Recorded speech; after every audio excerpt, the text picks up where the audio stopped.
देश के सभी राज्यों के साथ साथ केंद्र शासित प्रदेश के जितने भी महिला कर्मचारी हैं, लगातार वो लोग धरना प्रदर्शन कर रहे थे और अपनी मांगों को लेकर लगातार डटे हुए थे।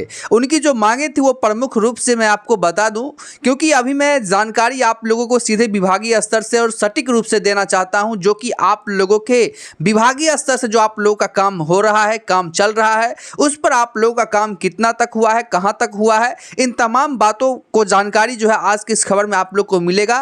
तो सबसे पहले मैं यहाँ पे आपको बता देना चाहता हूँ कि आप लोगों को लेकर के जो प्रमुख जो मांगे थी और जो बड़े बड़े संगठनों के साथ साथ जो मंत्रीगण को, यहाँ तक कि प्रधानमंत्री नरेंद्र मोदी के साथ साथ राष्ट्रपति भवन भी उस पत्र को भेजा गया था, उस तमाम जानकारी को लेकर के जुड़े हैं। तो उसमें प्रमुख मांग जो बताई गई थी, उचित वेतनमान के साथ साथ NPS, mediclaim policy, accidental insurance, सप्ताह में छुट्टी, राष्ट्रीय छुट्टी, ईपीएफओ, ईएसआई, अनुकंपा, ग्रेचुइटी, यानी कि तमाम तरह की सुविधाएं महिला कर्मचारियों को भी मिले।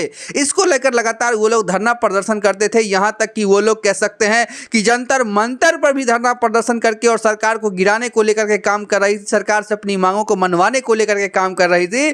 तो इसी बीच आप लोगों को लेकर के बहुत बड़ी खबर के साथ साथ बहुत ही अच्छी खबर है। तो क्या कुछ खबर है अभी आप लोग को स्पष्ट रूप से आप लोग देखिएगा, इस खबर में आप लोग को तमाम जानकारी मिल ही जाएगा। तो बस खबर में बने रहिएगा और चैनल पर नए हो तो चैनल को जरूर सब्सक्राइब, खबर को लाइक और शेयर जरूर कीजिएगा। तो सबसे पहले आपका बहुत बहुत स्वागत है जी। नमस्कार। तो अब ये बताइए कि आखिरकार महिला कर्मचारियों की जो डिमांड थी, उन लोगों की डिमांड कितने रुपए की थी? कम से कम उन लोगों को 18,000 रुपया मिले। वो लोग इस डिमांड के साथ सड़क पर उतरी हुई थी, लेकिन सरकार उनकी बातों को कहीं ना कहीं अभी तक नहीं मान करके, और जो अमित शाह गृह मंत्री जो हैं, उन्होंने जो ऐलान किया उस पर अभी तक कहाँ तक काम पहुँचा है? क्योंकि सरकार ने कहा है कि हम 18,000 रुपये से हम भुगतान नहीं कर सकते हैं, हमारे पास उतनी बजट नहीं है, लेकिन हम 15,000 रुपए से करेंगे, जिसको लेकर के अमित शाह जो गृह मंत्री है उन्होंने खुद इस बात का ऐलान किए थे। तो क्या लगता है कि कहां तक ये बात पहुंची है और कहां तक जो है डिटर्मिनेशन प्रक्रिया खत्म हुई है, क्या हुआ है, नहीं हुआ है? इन तमाम बातों को जानने से पहले हम जानना चाहेंगे कि महिला कर्मचारियों के संवर्गों में कितने महिला कर्मचारी शामिल हैं।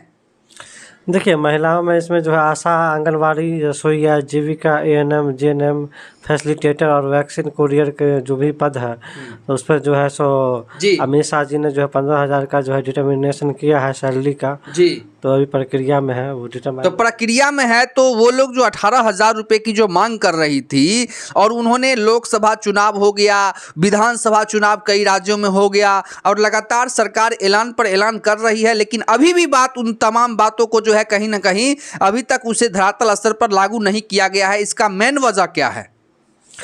नहीं, अभी चूंकि बिहार में भी इलेक्शन होने वाला है, तो ऐसे ही सरकार जो है तमाम राज्यों में इलेक्शन होगा, तो क्या कहीं ना कहीं इन तमाम जो चीज़ें कहीं ना कहीं धरातल स्तर पर लागू करने की बात आती है, तो ये जो है विधानसभा चुनाव कहीं ना कहीं इसे जो है मतलब कह सकते हैं कि उसको नहीं होने में क्या मतलब अपना अहम रोल निभाता है कि विधानसभा चुनाव हो रहा है तब पेंडिंग में पड़ गया, लोकसभा चुनाव होगा तब पेंडिंग में पड़ जाएगा। तो ऐसे में कितना चलेगा ये प्रोसेस? कब तक महिला कर्मचारियों का इंतजार खत्म होगा?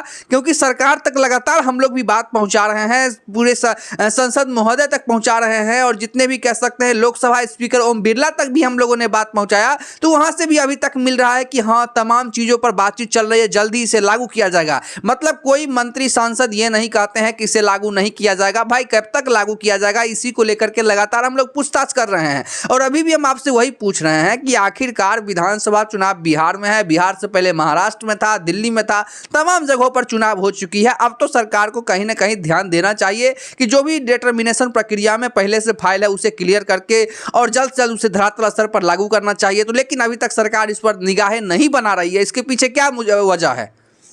नहीं, देखिए, अभी चूंकि इलेक्शन भी आ रहा है बिहार में, तो हो सकता है कि सरकार जो है इलेक्शन से पहले इसको जारी कर दे। और अभी जहाँ तक बात है, तो ये अभी डिटर्मिनेशन प्रक्रिया में चल रहा है, थोड़ा सा समय